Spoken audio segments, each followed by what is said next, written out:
நான் டாக்டர் ஏற்கனவே சொல்லிட்டேன்டா. சீக்கிரம் எடுத்துட்டு போங்கடா. எவ்வளவு செலவானாலும் நான் பாத்துக்கிறேன்டா. போங்கடா. போ. என்ன ஜாதி என்ன சண்டையோ, எப்பதான் இந்த பிரச்சனை எல்லாம் முடியுமோ.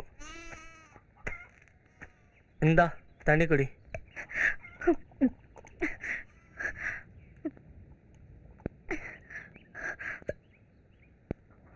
ஏய், உன் பேர் ராணி தானே? நீ கிருஷ்ணம்மா காலேஜில் தானே படிக்கிற? என்ன எப்பயாச்சும் பார்த்துருக்கியா? என் பேர் சக்தி, வெங்கடேஸ்வரா காலேஜில் படிக்கிறேன்.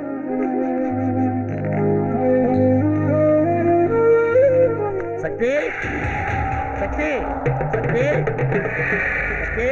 என்னப்பா இங்க என்னடா பண்ணிக்கிட்டு இருக்கிற? கண்ணுக்குட்டிக்கு அடிபட்டு இருக்கு, அதான் பார்த்துட்டு இருக்கோம்ப்பா. வெளியில எங்கேயும் போயிடாத. வெளியில வெட்டும் குத்து நடந்துகிட்டு இருக்கு.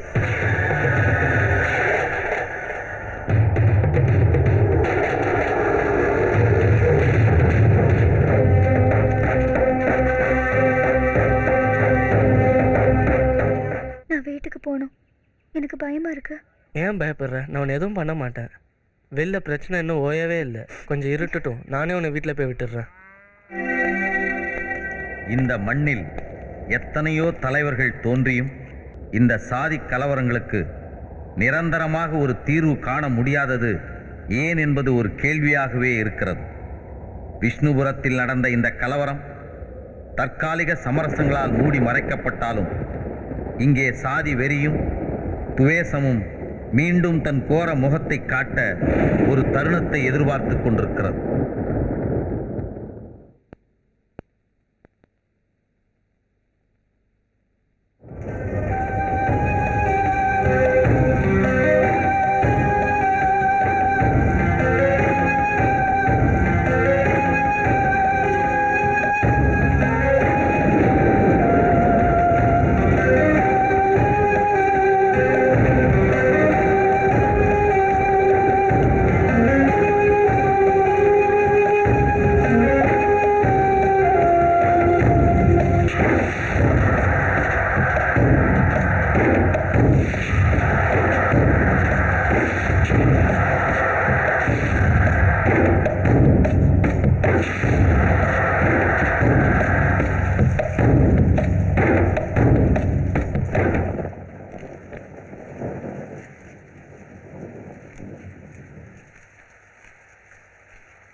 என்ன தங்க இந்த மழையில சாப்பாடு எடுத்துட்டு வந்திருக்க?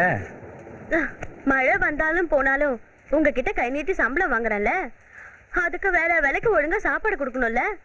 எல்லாத்துக்கும் ஒரு பதில வச்சுட்டு இருப்பிய. ஆமா, இன்னைக்கு என்ன சாப்பாடு? கத்திரிக்காய் குழம்பு, முருங்கைக்காய் பொரியல். தங்கம், உன் சாப்பாடை சாப்பிட்டு கொஞ்சம் குண்டாயிட்டேன்ல. வீட்டுக்கு போனேன், அம்மாவால் என்ன அடையாளமே கண்டுபிடிக்க முடியல. பொண்ணு பார்க்குறேன்னு சொன்னாங்க, கல்யாணம் வேண்டான்னு சொல்லிட்டேன். ஏன்? அப்புறம் அந்த மாதிரி ருசியான சாப்பாடு சாப்பிட முடியாதுல்ல. அப்படின்னா சாருக்கு இனிமே உப்பு இல்லாம ஆக்க வேண்டியதா? நீ எப்படி சமைச்சாலும் ருசியா தான் இருக்கும். ஏன்னா உன் கைராசி அப்படி. நல்ல கைராசிதான், அதான் வாழா வெட்டியா இருக்கேன்.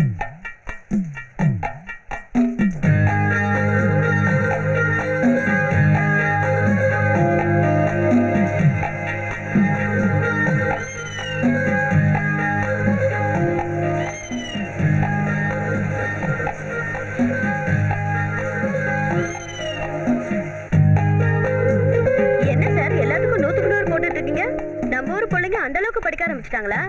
பார்த்து போடுங்க. எல்லாமே 100க்கு 100 தான். வரேன் சார்.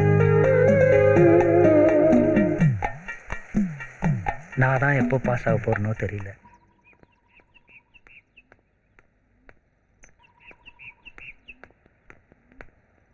எதுக்கு வர சொன்ன? என் செயினை கொடு. நான் ஒன்று சொல்லட்டா? உன் கண்ணு ரொம்ப அழகா இருக்கு. என் செயினை கொடு, நான் போகணும். ஏ ராணி, சத்தியமா சொல்லு, செயினை வாங்க மட்டுமா இங்க வந்த?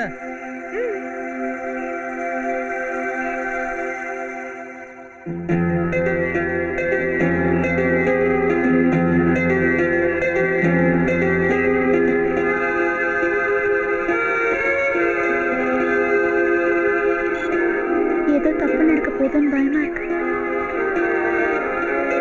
நமக்கு இந்த காதல்ல வேணாம் சக்தி. ஏ ராணி, நான் எவ்வளவு லவ் பண்றேன்னு தெரியுமா? எப்படி நிரூபிக்கணும் நீயே சொல்லு. வேணாம் சக்தி. நீ வேணான்னு மட்டும் சொன்ன நான் செத்துருவேன் ராணி. எனக்கும் உன் மேல ஆசை இல்லாம இல்ல சக்தி. ஆனா நம்ம 2 பேருக்கும் நடுவில் ஜாதி இருக்கு. நான் உன்னோட ஜாதியிலயோ நீ என்னோட ஜாதியிலயோ பிறந்திருந்தா பிரச்சனையே இல்லை. ரெட்டியார வெட்டிடுவேன்னு சொன்ன பையன் இன்னும் உயிரோட தான் தெரியறான்.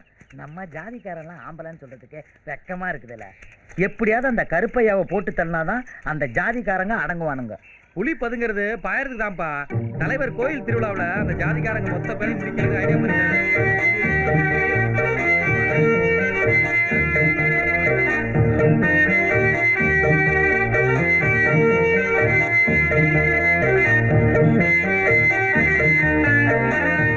எத்தனை இட்லி சாப்பிட்டா? 4ங்க. இன்னும் 4 எடுத்து வை. என்ன வளர்த்து வச்சிருக்கா அவனை?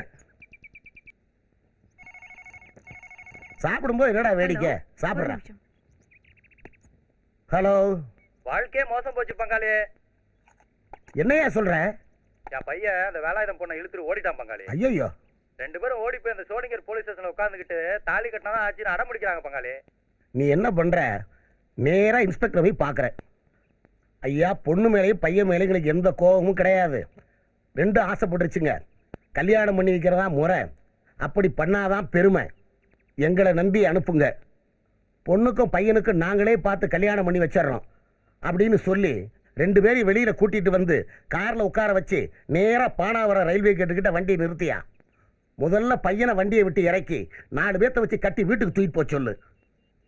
பொண்ணை கீழே இறக்கி நடு ரோட்லயே கண்டதுண்டமா வெட்டிட்டு வெட்டின பசங்களை நேரா இன்ஸ்பெக்டர்கிட்ட போய் சரண்டர் ஆக சொல்லு. அதுக்கப்புறம் ஆகிறத நான் பாத்துக்கிறேன். சரி பங்காளி. வயிறு நிறைய சாப்பிடு, உடம்ப நல்லா பாத்துக்கடா. என்னதான் இருந்தாலும் அவன் கூட பிறந்த தம்பி ஒரு மாதிரியும் என்ன ஒரு மாதிரியும் தான் கவனிக்கிறீங்க. அக்கா, அவனுக்கு அந்த சட்டியை தூக்கி கொடு. இந்தா. நீங்க சட்டியோட கொடுத்தாலும் சரி, அடுப்போட கொடுத்தாலும் சரி, உங்க சொந்த தம்பிக்கு பாசத்தோட கொடுக்குற மாதிரி கொடுப்பீங்களா? என்னம்மா ராணி, படிப்புல எப்படி போயிட்டு இருக்கு? கலெக்டர் ஆயிடும்ல? கலெக்டர் ஆவறியோ இல்லையோ, கலெக்டர் ஆபீஸ்ல வேலை செய்யற அளவுக்கு படிமா. வாயில போட்டேன். டேய் கஜா, மறந்தே போயிட்டேன்.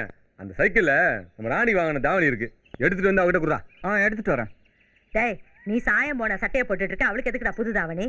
அட நீ ஒண்ணுக்கா, நம்ம ராணி ரோட்ல நடந்து போகும்போது அடுத்த ஜாதிகாரெல்லாம் பார்த்து மூக்கு மேல வரல வைக்கணுக்கா. அதெல்லாம் இருக்கட்டும், உனக்கு வயசு ஏறிக்கிட்டே போகுது. முதல்ல அவ கழுத்துல தாலியை கட்டுற வழியா பாரு.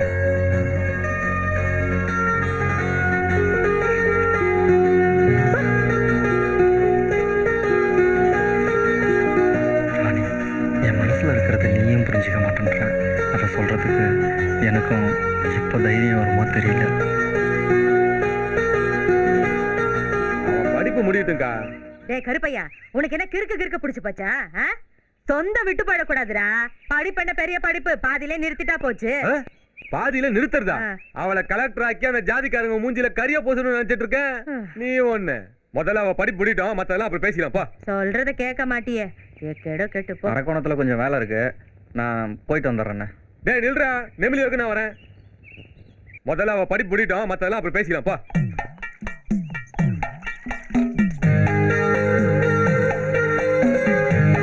உங்களுக்கு சமைச்சு போட்டு துணி துவைச்சு போடுறதுக்கு ஊர் வாயெல்லாம் நம்மளதான் மென்னுக்கிட்டு இருக்கு. இதுல வேற நான் உங்களை கூட்டிட்டு போய் சிற்பம் அது இதுன்னு காட்டினேன்னு வச்சுக்கோங்க, வேற பிரச்சனையே வேண்டாம். பள்ளிக்கூடத்துல படிக்கிற பசங்களை காட்ட சொன்னா கூட்டிட்டு போய் காட்டுவாங்க. என்ன தங்கம் நீ? என்ன இருந்தாலும் விவரம் தெரிஞ்சவங்க கூட்டிட்டு போய் காட்டுற மாதிரி வருமா? இந்த ஊர்க்காரங்களை பத்தி தெரியாது சார் உனக்கு.